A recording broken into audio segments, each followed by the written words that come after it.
I pozdrav ljudi, evo nas ponovo MC Lord Gaming. Danas ćemo da snimimo jedan tutorial kako skinuti Counter Strike 1.6 Warzone. I samo svežbu. Ljudi, prvo uđete u svoj pretraživač. Ja koristim Operu. Znači uđemo sad u Operu. Ja ću ući u Operu, vi ulazite u Google Chrome, Mozilla Firefox, tako to. Brate. Ako ima Operu, može i u Operu, sve ne. Samo ovo mogu da snimam. Ništa to, ništa ni to. Aj ljudi. Nema mi ovdje, nema veze. Ljudi, kao god što piše, ukucate Ludomania Ludomania CS. Ja ću vam otvoriti ovo. Odete Ludomania Sites Google. A tu kliknete. Jedan vam traje jedno pola sata dok se skine. Instalacija traje jedno 10 minuta. Ukupno vam skine sve za 40 minuta. Možete vidjeti. Idete dole.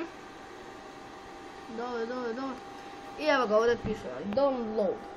I zaberete Counter Strike 1.6.4.2 ili Counter Strike 1.6 patch full.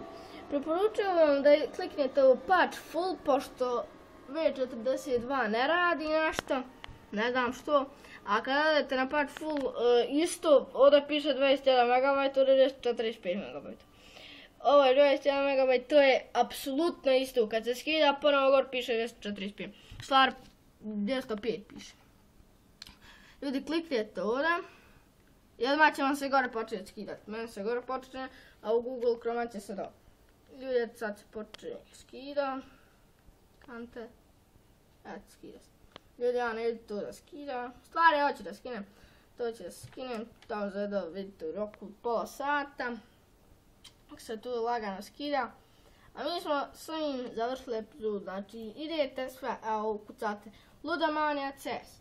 Odete, sad ću vam pokazati sve. Odete Ludomania Sites. Press. Odete dole. Hop. Patch full. I počne se gore skidati. Znači, ili gore, ili dole. Dole se znači počne skidati, tako Google Chrome, gore Opera. I eto, ljudi, to je bilo sve za ovu epizodu, na ovaj tutorial. Vidimo se u sljedećem a do tada, adios.